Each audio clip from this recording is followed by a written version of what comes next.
do the ball test. Man. Hold on. Oh! It's still not perfect. So I have some SWK switches. SWK or S, what is this switch again? Are these ripple switches? Yeah, we could do ripple switches.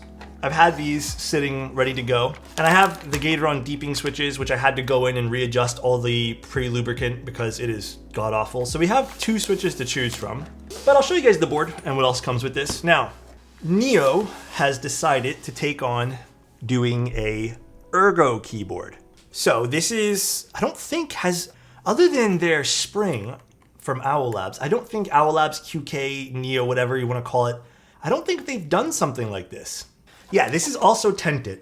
So this is their first foray into something like this. I don't think they've done something like this before. I'm going to tell you guys this, it is not as aggressive as a tent as something like the Type K. And just for the record, this was sent to me. This isn't going to be a sponsored stream, but you guys know the drill. I will be completely upfront and honest. There is no obligation to say anything nice, anything like that. You guys know how I operate here. The keyboard's interesting because the keyboard's going to start, from what I can understand from the price sheet they gave me. I mean, it looks like it starts at 130, and then it looks like it kind of caps out about 185. And then this part here I'm not sure about. So this part here I want to get more I guess notes on. I'm not sure if the $38 shipping fee CONUS would apply to Canada, because they also have international shipping, which is like 60 bucks. So I'm not sure how that's gonna work, because this CONUS usually doesn't mean Canada. So that I'd like to get some more, I guess, clarification on. I'm not too sure at all. But they didn't announce any vendors. There's no vendors yet. I don't know who's selling it other than probably, QK or whatever, wherever the Neo stuff gets listed typically. And then it says late May sale. I think they actually told me that might not be 100% right. And then it's gonna have, it looks like most of the PCBs have an 1000 hertz polling rate, which I thought was pretty important too. So I did note that down. But other than that, it's using a lot of great features that you guys have, probably grown to like about the Neo keyboards. So one of the big features has the pogo pins. Everyone likes those. And I think it's excellent for this kind of build. And then we also have other stuff like the, the catch ball system. I know we got sent aluminum, and I want to say this is palm, but this could also be PP. I'm not too sure. Let's double check. What did they send me here? I'm pressing X to doubt right now, but they said this is PC, it looks like. I'm not too sure if that is PC, but I only got sent these plates. I wish there was a better way to verify. I wish they wrote it on the package. It's okay. And then what else we got in the box here? We have our PCB. We did get sent I think we got sent solderable. Yeah, we got sent solderable. I don't know what's in here. We'll find that out. Oh, they did include stabilizers. Well, that's nice. I wonder if everyone gets stabs. I don't remember reading that. And then we have our gaskets. Excited to try this out. I think these are just the feet. And then we have some other little gasket thingies here. Are they labeling it as a free gift again? I know they typically do that. They typically include like free gifts, and that's one of their free gifts. Yeah, their price flow chart is insane. Can I be honest? I don't really like their price flow chart. It makes sense, don't get me wrong. I think it's probably the best way to do it, but it's just so much. It's just so much stuff, man. Oh, so this is probably a keycap puller and switch puller. Makes sense. I missed that little part on the big sheet there. My mistake, guys. You can read a little bit of their kind of thoughts and process on the sheet if you guys want to. I read through it. It seemed interesting. Here was the gasket portion that they mentioned. An innovative gasket. So during the prototyping phase, we found that the standard gasket mount couldn't deliver consistent typing feedback or optimal acoustic performance in a tenting keyboard. As a result, we repositioned the gaskets to the middle corners for the Ergo. This adjustment offers a more evenly distributed typing and acoustic experience. So it looks like they put some big thought into the gasket placement and just sticking gaskets around the edges. All right, we'll leave the gaskets in here for the time being. Here's the board. So they sent me the gray and I guess one of the mirrored finishes. It's nice. I already looked at this, so this is not really a shocker to me because I just wanted to verify everything was in the package today because I don't know, I've been having real bad luck with things not showing up in the box. But the gray is nice. I was a little concerned the gray, sometimes when people do like a gunmetal or something like that, it ends up being very dark and then it doesn't look like the renders, but it's nice. It's a nice color. There's the tent. It's not super aggressive. which I kind of like. You can see the magnetic pogo pins in there. So you see where those kind of lie. All right, we can open this up here in a bit.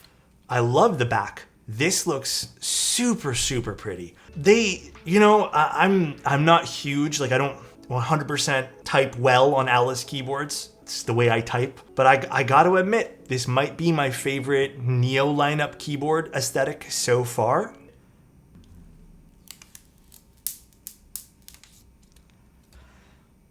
But this is the rainbow finish, but we'll wipe it down. It's just residue from the little cellophane there. I think this is the mirrored PVD, the solder PCB that I received. So this would be $170. Honestly, even though this is one of the more pricier ones, it's nice.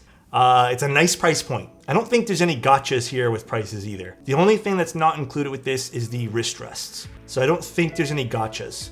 And then if you want the plateless of this version, $150. Not bad. And then you can see some of the internals here. I like what they did here. So to keep the board a little bit more thin, you can kind of see they've stepped the case here. Do you see that? They've stepped their machining. I don't know if you guys can appreciate that little detail there. But to keep everything pretty thin, they've done that. Now obviously it does tent upwards, but this over here, the front height, the little lip here, I'd like to measure this. But this is pretty low, so it's still pretty damn comfortable. I genuinely am very happy with this. Like even this curve on the top, when you angle the board, like when I'm looking at it, so this is what I would see. It's nice. They had some really great aesthetics here. And then it does have a little bit of RGB. I don't know if that's pre-installed. I would assume so, but let's open up the PCB. Oh, and then they did warn me of this, and I don't know if this is gonna be, I hope this gets not corrected per se, but I hope they make sure this is not super, super hard to open. But I did have to kind of loosen these up a little bit. The catch ball system here, I did have to loosen them. They were extremely difficult. But some other little key features that I noticed before when I opened it, it does have this little blocker alignment thing over here. So you guys can see it's a piece of silicone. Kind of like a little taco bumper, like you would see in the Bauer Light. Great, love that. I think this would also, I would assume this also force brakes it a little bit too. So I want to say it's a built-in force brake, but I'm also not sure if that would be the main purpose of it. It looks like it's more for alignment. Catch ball system, and then you have the magnetic pogos over here. Awesome. And then you have this middle piece, and you can see your USB-C right there in the center. Pretty crazy internals. Pretty awesome. And then here's the top. So you can see, I wonder if there was a little silicone piece as a diffuser here. I think there was. I think this is a 1.6 mil PCB. So there's the PCB, guys. This is the solderable version. There's the PCB. We do need to get this off of the keyboard. So it's this little chunk of extra FR4. Neo Ergo. We got some options here, which is nice to see. So you guys can see all the different solderable options. Pretty nice. So to go through with the anodized finishes, it's gonna be black, gray, silver, champagne, baby blue, navy, purple, and green. And then the spray coats, I don't have a spray coat finish to show you guys. I don't really know what those look like. They have white, retro white, cream, avocado, and red. And it looks like just the cream, avocado, and red have the glitter. And then these, I guess, are called kernels in the center, and they have different colors of these that are available. I don't know if you can select different color kernels separately. They have this little badge portion. I got the black one, PVD black. And then they have the weight portion itself. So there's a bunch of different pieces here. This little piece that where the logo for Neo is also a separate badge as well. All right, I guess we're gonna start. Actually, you know what? We should put the feet on the board first. So it looks like it's rounded, but you can kind of see that there's like a little bit of a bolt, like a seam there, like a line. I don't personally find this too distracting, but I personally don't mind that at all. I think it's just a line and then it kind of, rounds itself off. Perhaps going with something straighter, but I understand that there's curves here, so this might make more sense to be curved too. I don't mind it at all. It's not distracting to me. Might be distracting to you guys though. Also, really like the side bezels here. The thinnest portion over here is really nice too. Great overall aesthetic. Oh, I can just maybe even do this with my hands. Oh, nice. I think the typing angle itself, so this way is 8 degrees. Yeah, typing angle 8 degrees, tent angle 5. Okay, I was right somewhere. And then the front height, actually they have it listed. I didn't see this. The front height is 14 to 27. Pretty nice. And like I said, using this stepped machining on the inside to kind of keep everything pretty low profile, excellent choice, fantastic. But yeah, this is some of the stuff you get extra. These have become my favorite switch pullers and everything.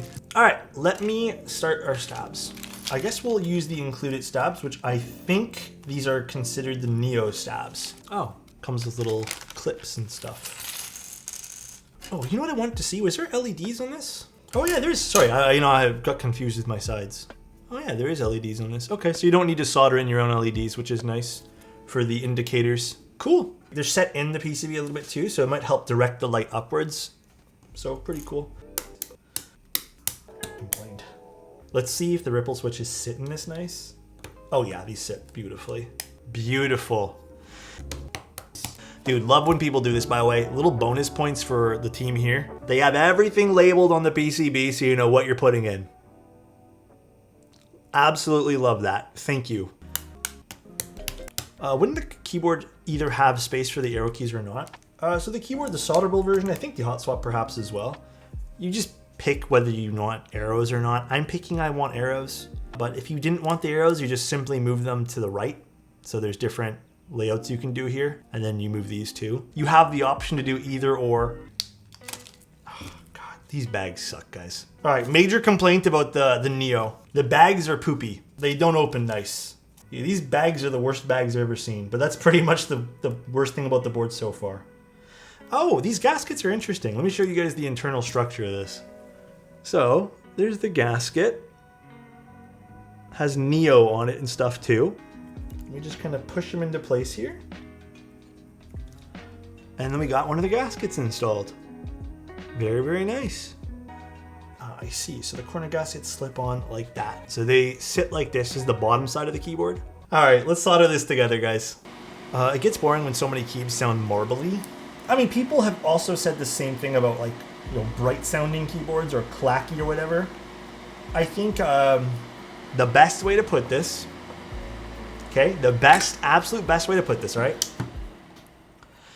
Variety is probably going to be the best thing you can do. And they're just saying that the variety is the spice of life.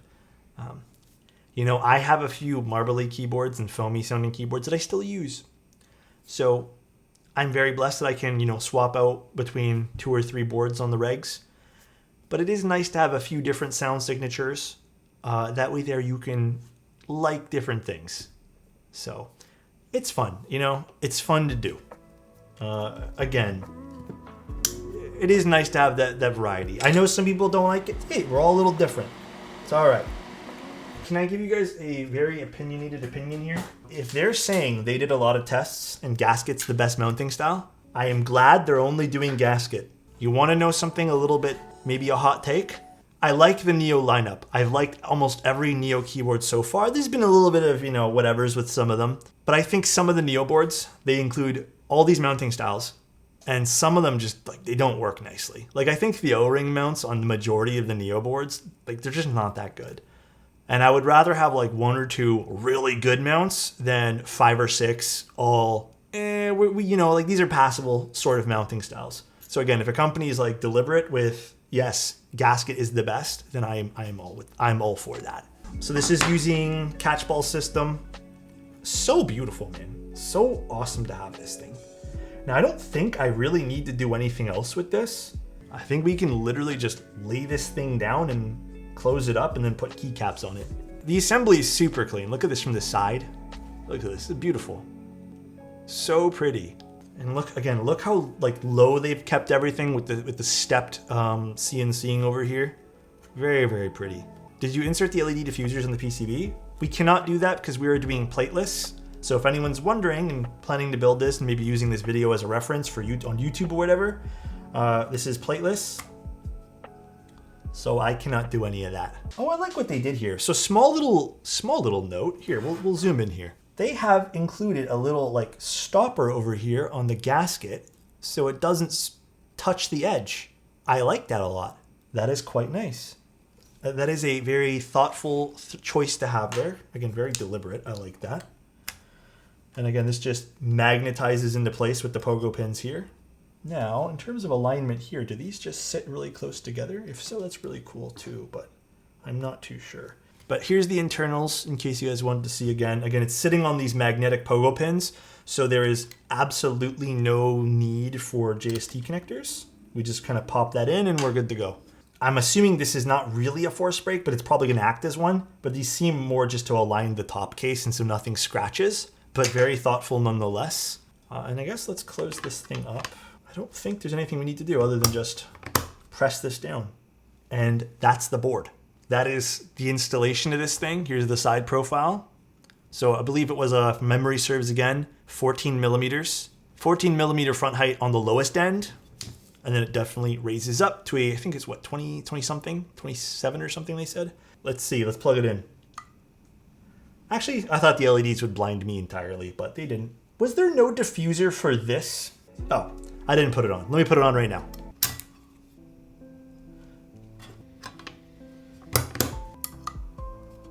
Bam, there we go. So we can get diffusers on this. These we're gonna have to turn off because there's no good way to put diffusers on this. These are the diffuser pieces. They're meant more for the plate. We're not using a plate today, but at least we have these diffused. I mean, so far, if you had sent this to me and been like, guess a price point, I probably would have guessed at least $300. So to see this be as low as 130 is pretty impressive. Oh yeah, here, we'll take a look at the wrist rest. Oh, it's a wooden one. Oh, it's pretty nice quality. I don't think these are all that expensive, so if you're after a wrist rest to go with this. Oh, that's pretty.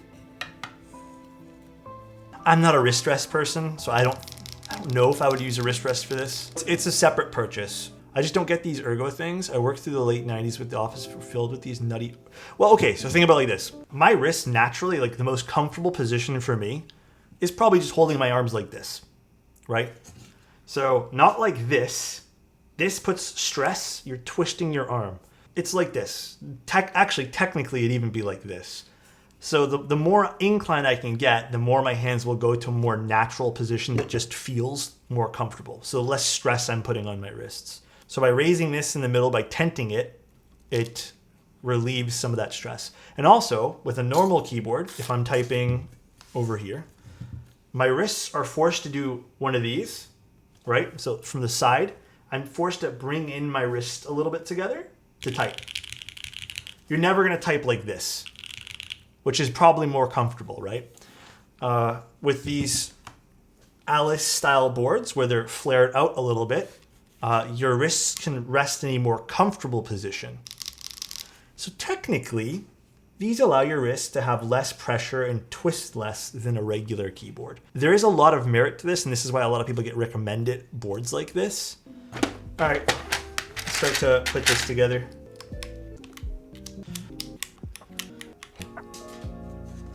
Oh, I like this. All right, let's plug this back in. Now, let me read why do I like the LEDs turned on this? They look cool with this dual shot set. So this is the board. This is the Neo Ergo. Here's the side profile of it. Very pretty. It's a tented Alice. It's a 5-degree tent, 8-degree typing angle. Basic box on wedge for the side angle, which is nice. This I really like. This back piece is gorgeous. Here's the weight and everything on it too. Has my fingerprints on it, so just ignore that. This is the rainbow PVD'd weight. I'm not gonna attempt taking this other plastic piece off. I'll do that later. Here is the front. The gray of this is a nice gunmetal color. Oh, this looks great from the side view too. Damn. This looks like a really cool board. The only thing that I think some people might find a little distracting is, some people pointed it out, the seam on the top here is a little bit, it's more like this flat rounded piece opposed to a sharp angle. So some people said they don't really like that. Honestly, I don't even notice that when I'm looking at this. I have to really look. I don't personally mind it. It might be an aesthetic choice, but this is quite pretty. Let's see what this thing sounds like. So we're using ripple switches. This is the plateless configuration with 0 foam. This is how flexy this thing is. There is some pressure being put by me here, but it is quite flexy.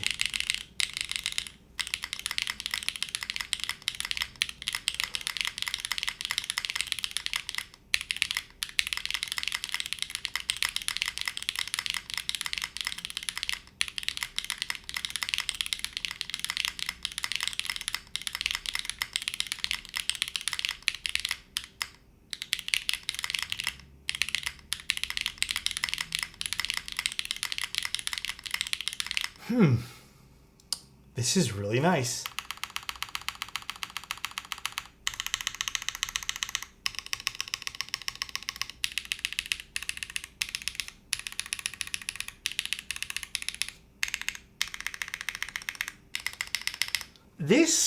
It's a very bright board because we're using bright switches. If we want to tone it down, we can probably slap in some foam, which we can show off that too because it takes 2 seconds to disassemble this board. This is probably the best space bars I've ever seen in an Alice board.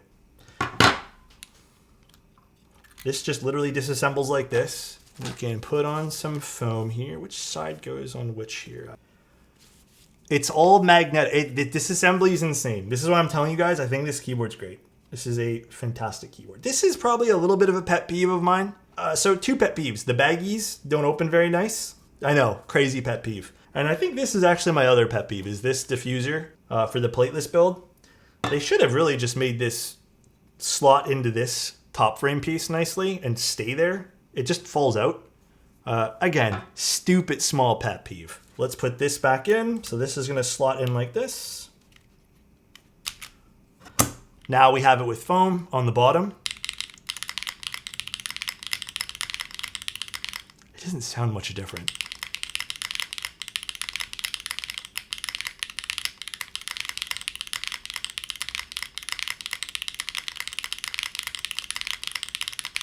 Do you guys hear any difference? I straight up don't, man. No, I still hear some of the resonance, especially over here. But it's not a bad resonance by any means. Oh, I can kind of hear it on these alphas. Slight bit deeper.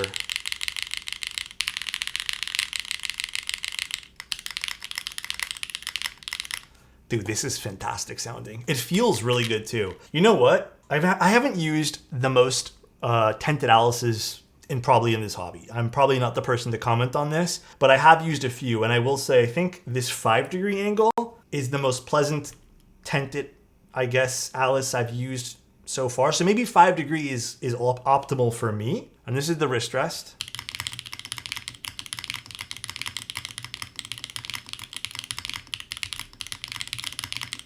It's comfortable. I think I prefer it without. That's a personal preference of mine. I don't think I care for the wrist rest personally, but I'm impressed with this. 1.7 kg, well, I'll say 1.78 kg fully built. And then in terms of pounds, 3 pounds and whatever ounces. So it's not light, but it's not heavy. I'd say this is the perfect in between personally. This curve on the top really carries it for me too. I really like this aesthetic from the behind here. You know, it's weird. This might be one of my favorite Neo boards that they've come out with so far. They did a really good job. I think sticking with one gasket style mounting over here was a fantastic choice. Fantastic choice. Fantastic build experience here. Like, this is flawless, this build experience. Very thoughtful. They seem to have carried on everything that they've learned. Even have, you know, like this rubber piece over here to not scratch things. Everything that they've learned from past builds, they've stuck into this board. You know, I've noted some of the more notable things, like having this little bit of gasket over here pop out allows it so the PCB doesn't touch the edge, which was a problem if you guys remember in the spring. You even have these pseudo force brake / alignment silicone pieces here on the side, pogo pin connectors. This is fantastic. This is a good tinkering keyboard. You know, having a solderable option is fantastic too. 2 things I would say, okay? This, I wish stuck into the top frame a little nicer. That is maybe a small gripe, very small gripe. And then the other thing, for the plateless users, I do wish they had some sort of, not option, but some sort of implementation where you can still diffuse some of the RGB. That would have been nice to see. I don't know how they would have done that. I was thinking personally use some sort of adhesive silicone of some sort, but I think that'd be my other small little gripe. Yeah, like a diffusion sticker or something like that. And this is a sponsored stream, so again, I'm trying to be as honest as I possibly can. There's not a lot wrong with this board. Some minor things with diffusion of LEDs. There's not a whole lot wrong. They really nailed this. Oh, they did mention that they're looking to implement ways to turn off certain RGBs. I don't know if that's going to be verified, so I'll follow up with that for you guys too. Enjoy the rest of your night, guys. Thanks for tuning in. Thanks for the subscriptions. Thanks for just supporting me in general. I hope to never let you guys down. I really appreciate everyone being here. I hope this was a helpful insight on this. I'll have a more critical breakdown, if I can even get more critical with this board, probably coming out in the next week or so on my website. Really appreciate you guys though. See you guys soon. I'll see you guys in Discord. Love you guys. Bye everybody.